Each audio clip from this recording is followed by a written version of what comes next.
പക്ഷേ ഞാൻ രാഷ്ട്രീയം കൂടി ഒന്ന് ചോദിക്കട്ടെ, എങ്ങനെ വിജയസാധ്യത പിന്നെ ചോദിക്കുന്നില്ല, നമുക്കറിയാം. ഉറപ്പല്ലേ?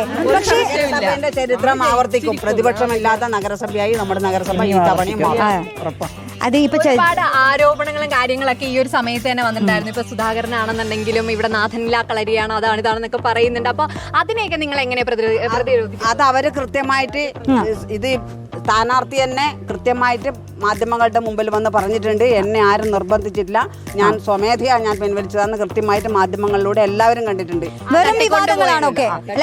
അങ്ങനെയാണെങ്കിൽ നമുക്ക് ഇത്രയും പേര് മത്സരിക്കേണ്ട കാര്യമില്ല. നമുക്ക് നേരത്തെ ഇതെല്ലാം ചെയ്യും, എല്ലാവരും ചെയ്യും, അങ്ങനെ ചെയ്യാമായിരുന്നു. പക്ഷെ നമ്മളെ സംബന്ധിച്ചിടത്തോളം ഇതൊരു രാഷ്ട്രീയ സമരമാണ്. ഇപ്പൊ വോട്ടർമാരെടുത്ത് ചെല്ലുമ്പോഴേ അവര് പ്രധാനമായിട്ട് ഇപ്പൊ ഉറപ്പാണ് തുടരായിട്ട് നിങ്ങൾ ഭരണം കാഴ്ചവെക്കുന്നു. പക്ഷെ നാട്ടില് പരിഹരിക്കപ്പെടാതെ പോകുന്ന ചില പ്രശ്നങ്ങളൊക്കെ ബാക്കിയുണ്ടോ? പരിഹരിക്കപ്പെടാതെ പോകുന്ന ചില വിഷയങ്ങളുണ്ട്. അത് നമ്മുടെ വിഷയമല്ല. ഫണ്ട് ലഭ്യമല്ലാത്തത് കൊണ്ട് നമുക്ക് കുറേ ആഗ്രഹങ്ങളുണ്ട്. ആ ആഗ്രഹങ്ങളെല്ലാം പൂർത്തീകരിക്കത്തക്ക സാഹചര്യം ഇന്ന് സംസ്ഥാനത്തില്ല. അതുകൊണ്ടുള്ള വിഷയങ്ങളുണ്ട്. കേന്ദ്ര ഫണ്ട് ലഭിക്കാത്ത സാഹചര്യമുണ്ട്. അങ്ങനെയല്ല നമുക്ക് എല്ലാ കാര്യങ്ങളും പൂർത്തീകരിക്കാൻ വേണ്ടി. പക്ഷേ നമ്മുടെ പരിമിതി വെച്ച് നമ്മൾ നല്ല രീതിയിൽ നല്ല വികസനക്ഷേമ പ്രവർത്തനങ്ങൾ നമ്മൾ നടത്തിയിട്ടുണ്ട്. അതിന്റെ ഭാഗമായിട്ടുള്ള അംഗീകാരങ്ങളും നമുക്ക് ലഭിച്ചിട്ടുണ്ട്. ചില വിഷയങ്ങളെ ഇപ്പോൾ സംസ്ഥാന തലത്തിൽ ചർച്ചയായിക്കൊണ്ടിരിക്കുന്ന LDFനെതിരായ ചില വിഷയങ്ങളുണ്ടല്ലോ, പ്രത്യേകിച്ച് സ്വർണ്ണക്കൊള്ള സർക്കാരിന് വലിയ തിരിച്ചടി ഉണ്ടായിക്കൊണ്ടിരിക്കുന്ന വിഷയങ്ങളാണ്. മറ്റേ ക്ഷേമ പെൻഷൻ, അല്ല ഇതൊക്കെ ചർച്ചയുണ്ടോ ഇവിടെ ആന്തൂരിൽ? വീട് അങ്ങനത്തെ നമ്മൾ വീട് കയറുമ്പോൾ അങ്ങനെ ഒരു ചർച്ചയെ വന്നിട്ടില്ല.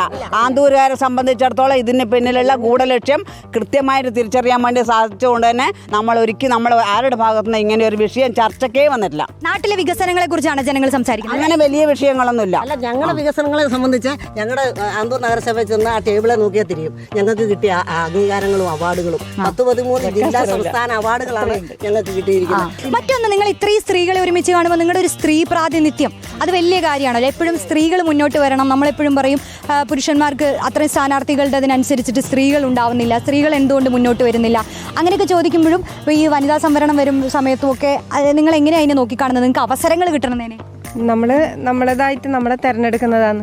അപ്പോൾ അത് നമുക്കൊരു ആവേശമാണ്. ആന്തൂര് നല്ലൊരു ആവേശം തന്നെയാണ് നമുക്ക് സ്ത്രീകൾ എന്നുള്ളതിൽ. റോഷിനി ഇപ്പൊ പറഞ്ഞല്ലോ, ഇവർക്ക് മുന്നോട്ട് വെക്കാനുള്ളത് ഒരുപാട് വികസന മാതൃകകളും ഞങ്ങൾക്ക് ഒരുപാട് അവാർഡ്സും കാര്യങ്ങളൊക്കെ കിട്ടിയിട്ടുണ്ട് എന്നുള്ളതാണ്. എന്നിരുന്നാൽ പോലും അതിനപ്പുറത്തേക്ക് ഏതെങ്കിലും പ്രൊജക്ട്സോ കാര്യങ്ങളോ ഒക്കെ നിങ്ങൾ മുന്നോട്ട് വെച്ചിട്ടാണോ, പ്രചരണായുധമാക്കിയിട്ടാണോ ഈ ഒരു ഇലക്ഷനെ സമീപിക്കുന്നത്? നമ്മളെ സംബന്ധിച്ചിടത്തോളം സ്ത്രീ സൗഹൃദ നഗരസഭ, അതുപോലെ തന്നെ ക്ഷേമകാര്യങ്ങളിൽ ഏറ്റവും മുൻപന്തിയിൽ, വികസനത്തിൽ എല്ലാ മേഖലകളിലും നമ്മൾ ഏറ്റവും മുൻപന്തിയിലുള്ളത്. 50% സ്ത്രീ സംവരണം കിട്ടിയതുകൊണ്ട് മാത്രമല്ല, നമ്മളെല്ലാവരും സജീവ രാഷ്ട്രീയ സാമൂഹ്യ പ്രവർത്തനത്തിൽ മുഴുകിയിരിക്കുന്നവർ തന്നെയാണ്. ആന്തൂർ നഗരസഭയെ സംബന്ധിച്ചിടത്തോളം 29 സീറ്റിൽ 15 പേരും സ്ത്രീകളാണ്. ഏറ്റവും പ്രായം കുറഞ്ഞ ആളാരാ എവിടെ ഇങ്ങോട്ട് വന്നേ ചോദിക്കട്ടെ? അല്ലേ? പേരെന്താ? നിജില. എത്ര വയസ്സായി? 34. 34 വയസ്സുള്ള ഒരു സ്ഥാനാർത്ഥി നമ്മുടെ കൂട്ടത്തിലുണ്ട്. പറയൂ, ഈ തെരഞ്ഞെടുപ്പ് വിശേഷങ്ങൾ എന്താ? സ്ഥാനാർത്ഥിയായതിനു ശേഷം ഇതിനു മുന്നേയുള്ള ഒരു നിലപാടല്ല ഇപ്പം ജനങ്ങൾക്കിടയിൽ എനിക്കുള്ളത്.